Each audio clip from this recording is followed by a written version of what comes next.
Hi అండి, welcome back to one more mini blog. So దొండకాయ curry చేద్దామని చెప్పేసి నీట్గా క్లీన్ చేసి పెట్టుకున్నాను, వాష్ చేసి పెట్టాను. సో కట్ చేసి చూస్తే లోపల మొత్తం రెడ్గా అయిపోయిందనమాట. సో ఇది కర్రీ చేస్తే అస్సలు బాగోదు, తీయగా కొంచెం వేరేలా ఉంటుందన్నమాట. సో పచ్చడి చేద్దామని ఫిక్స్ అయిపోయి కొన్ని పచ్చిమిర్చి అయితే మధ్యలో కట్ చేసి తీసుకున్నాను. ఒకసారి మీరు కూడా ట్రై చేయండి, దొండకాయ పచ్చడి చాలా బాగుంటుంది, సూపర్ ఉంటుంది.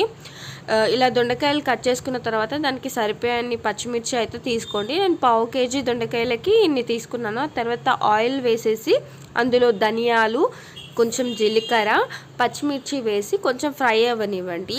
అది కొంచెం ఆయిల్లో ఫ్రై అయ్యి స్మెల్ వస్తుంది. అలా స్మెల్ వచ్చిన తర్వాత దొండకాయలు, ఇంకా చింతపండు, పసుపు వేసి దాన్ని బాగా మగ్గనివ్వండి.